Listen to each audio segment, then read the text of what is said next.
साथियों नमस्कार, मैं जितेंद्र कुमार और आप देख रहे हैं हमारा चैनल आध्यात्मिक दुनिया। आध्यात्मिक दुनिया चैनल में आप सभी प्रिय साथियों का स्वागत है।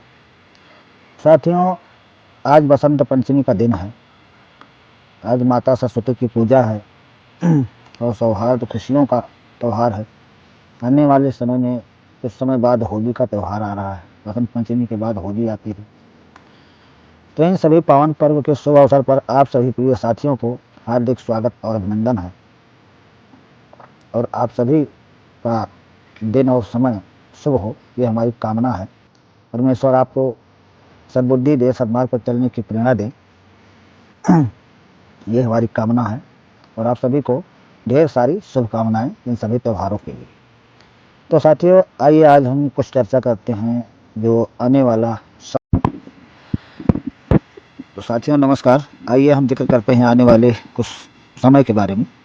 इसके बाद हम कुछ आध्यात्मिक चर्चाएं अगले एपिसोड में चर्चा करने वाले हैं जो अध्यात्म से जुड़ा हुआ विषय होगा। तो चलिए पहले हम कुछ खबरों के अनुसार और कुछ समय को लेकर और जो अध्यात्म से हमें जुड़ी जानकारी मिली है आने वाले समय में यह वर्ष अब कैसा होने वाला है, तो उस पर कुछ जिक्र करते हैं। जैसा कि आप सभी लोग देख रहे हैं कि यह इस समय पूरी देश दुनिया में कहीं ना कहीं कोई हलचल मची हुई है। कहीं बम ब्लास्ट हो रहे हैं, कहीं एक दूसरे देशों के बीच तनावपूर्ण स्थिति बनी हुई है और कहीं आप देख रहे हैं कि निपाह जैसी महामारी हमारे बीच आने के संकेत दे रहे हैं। और कुछ छोटी मोटी बीमारियां तो चल ही रही हैं, जैसे सर्दी बुखार खांसी, ये सब तो हमेशा मौसम आते हैं तो सभी को हो जाते हैं, ये कोई आम बात नहीं है। तो जैसे निपाह जैसा वायरस कहा जा रहा है न्यूज़ चैनलों में कि इसका वेरिएंट जो है बिल्कुल कोरोना से भी ज़्यादा घातक हो सकता है।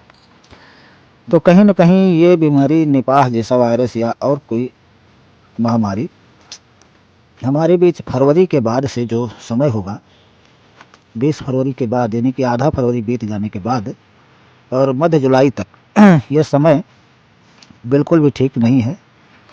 जैसा कि बाबा मेंगा की भविष्यवाणियाँ कहती हैं कि इस बसंत से एक महायुद्ध की शुरुआत हो सकती है। जैसा कि उनका इशारा यही कहता है कि आने वाले समय में बसंत पंचमी से एक नए युद्ध की शुरुआत हो सकती है। जैसा कि आपने देखा कि अमेरिका जबरन वेनेजुएला पर हमला करके और उनके राष्ट्रपति और उनकी पत्नी समेत को अमेरिका ले जाता है और इसके बाद अभी ग्रीनलैंड की तरफ वो तैयारी कर रहा है। और इधर चीन और ताइवान की तरफ अपना रुख बढ़ा रहा है। हमेशा दक्षिण चीन सागर में तनावपूर्ण स्थिति बनी रहती है। और इधर आप देख रहे हैं भारत और पाकिस्तान के बीच जो लगातार तनाव है वो बढ़ता जा रहा है। तो कहीं न कहीं हमारे बीच एक ऐसी युद्ध की स्थितियां पर पैदा होने वाली हैं जो आने वाले समय में बहुत घातक सिद्ध हो सकती हैं, क्योंकि अब आज के समय का जो युद्ध है ये पारंपरिक युद्ध नहीं है। यह युद्ध जब भी होगा बहुत बहुत बड़ा नुकसान लेकर आएगा और ऐसा नुकसान कि जो कभी किसी ने सोचा नहीं होगा। अब तक बहुत सारे युद्ध हुए, लेकिन वो सारे युद्ध पारंपरिक हुआ करते थे, सेना आमने सामने से युद्ध करती थी, लेकिन अब ऐसा बिल्कुल नहीं है। आपको मिसाइलों का जखीरा लगा हुआ है, तमाम सारे परमाणु बम, हाइड्रोजन बम, कीटाणु बम, ऐसे ऐसे हथियार तैयार हैं कि पूरी दुनिया कुछ ही मिनटों में खाक हो जाएगी यदि युद्ध होता है। तो तीसरा विश्व युद्ध जब भी होगा तो बहुत ही विनाशकारी होगा। समझ लो अभी जो भी युद्ध चल रहे हैं ये सभी प्रॉक्सी वार हैं, क्योंकि ये युद्ध नहीं कहा जा सकता है। युद्ध है परंतु यह प्रॉक्सी वार है, एक दूसरे को कमज़ोर करने की साजिश है कि ताकि आने वाले समय में हर कोई सोचता है कि जैसे कि आगे वाली पार्टी हमसे मजबूत ना हो जाए तो उसे दबाने का प्रयास करता है। सेम सामाजिक स्थिति की तरह देश की और विदेश की भी स्थिति चल रही है कि हर कोई सोच रहा है कि हम अपनी उन्नति को बहुत आगे ले जाएं और कहीं ऐसा ना हो कि सामने वाला हमसे आगे चला जाए, तो उसे दबाने के लिए अस्त्रों शस्त्रों का प्रयोग कर रहे हैं। तो ऐसे में आने वाले समय में आप देखेंगे कुछ देशों का गुट ऐसा बन जाएगा कि दुनिया वहाँ दो भागों में बट जाएगी। और जब दुनिया दो भागों में बटेगी तो उस समय का दृश्य और उस समय का जो बदलाव होगा वो बहुत ही भयानक होगा। और यह सब हमारे बीच ऐसा नहीं है कि सब कुछ मनुष्य ही नहीं करता है, तो सब कुछ जो कुछ करने धरने वाला है सब ऊपर बैठा हुआ है, इसको सारी दुनिया जानती है।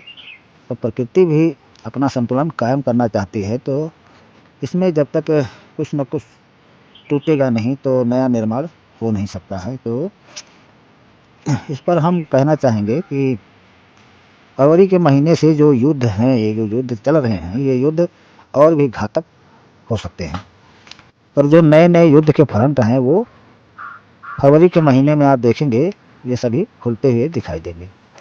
लगभग कई देश आपस में भिड़ जाएंगे और इसी बीच जो मित्र एक दूसरे के देश हैं वो भी उनको हथियार सप्लाई करेंगे।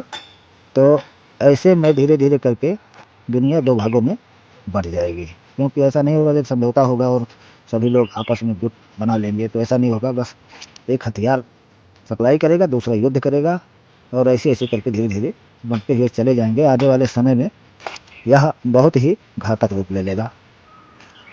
मानवता के लिए बहुत बड़ी चुनौती धीरे धीरे हमारे बीच आ रही है। कहीं ना कहीं हमें महसूस भी होता है, परंतु हम उसे इग्नोर कर देते हैं। तो मित्रों, इग्नोर नहीं करना चाहिए, इसे भी हमें सीरियसली लेना ही पड़ेगा, क्योंकि आने वाला समय है जितना ज़्यादा खतरनाक है। तो ऐसा नहीं है कि ये किसी एक व्यक्ति के लिए है, वो पूरे देश दुनिया के लिए है। तो इसकी तैयारियां हमें पहले से ही कर लेनी चाहिए। तो साथियों, हम कहने वाले थे कि जो फरवरी से और जुलाई तक का महीना है ये बेहद खतरनाक होगा। इसमें आप देखेंगे भूकंप से जुड़ी हुई जो समस्याएं हैं वो तेज होगी और जल से आपदाएं भारी मात्रा में आएंगी और नुकसान भी काफ़ी दिखाई देगा जल से। जैसे कि चक्रवात जो आएंगे वो विनाशकारी होंगे और भूकंप जो आएंगे वो भी विनाशकारी होंगे। तो प्रकृति कहीं ना कहीं अपना रूप अब धीरे धीरे बदल रही है और युद्ध से जो वायुमंडल में गर्मी उत्पन्न होगी और आसमानी ऊर्जा जो सूर्य से गर्मी उत्पन्न होगी, इसके कारण से जो है हमारे इंटरनेट पर भी प्रभाव पड़ सकता है। कहीं ना कहीं आज हम जो इतने अच्छे से मोबाइल चला रहे हैं कहीं भी बैठकर, तो ऐसा भविष्य में कहीं ऐसा ना हो कि ये मोबाइल ही हमारा साथ छोड़ दे, नेटवर्क साथ छोड़ दे। जब नेटवर्क नहीं होगा तो हम मोबाइल का इस्तेमाल कैसे करेंगे? और ये कैसे होगा कि जब धरती वायुमंडल गर्म होगा और सौर तूफान आएंगे तो इसका प्रभाव हमारे सैटेलाइट वगैरह पर पड़ेगा, तो वहीं से दिक्कत खड़ी हो सकती है। और युद्ध के कारण ब्लैकआउट होगा, इसमें भी इंटरनेट कहीं कहीं बंद हो सकता है। तो साथियों, मैं कहना चाहूँगा कि यह समय बेहद परिवर्तनशील है। जैसा कि आप भविष्य मालिका भी देखते होंगे, तो भविष्य मालिका में संत गुरु चित्तानंद दास ने भी इस समय को लेकर काफ़ी चेतावनी दी है।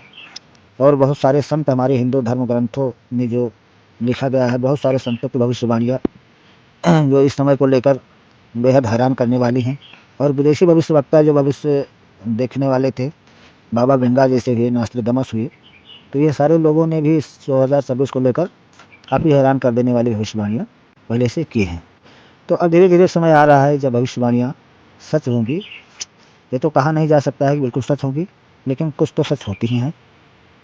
क्योंकि देखा जाए कि मीडिया वाले भी कहते हैं, समाचार वाले भी चैनलों में कहते हैं कि बाबा भिंगा की भविष्यवाणियाँ अक्सर बहुत सारी भविष्यवाणियाँ सिद्ध हुई हैं। तो कहीं न कहीं संत महात्माओं और उन भविष्यवक्ताओं की भविष्यवाणियों को इग्नोर नहीं करना चाहिए, हमें इसकी तैयारी पहले से कर लेनी चाहिए। तो साथियों, आज के एपिसोड में बस इतना ही। फिर मिलते हैं हम अगले एपिसोड में।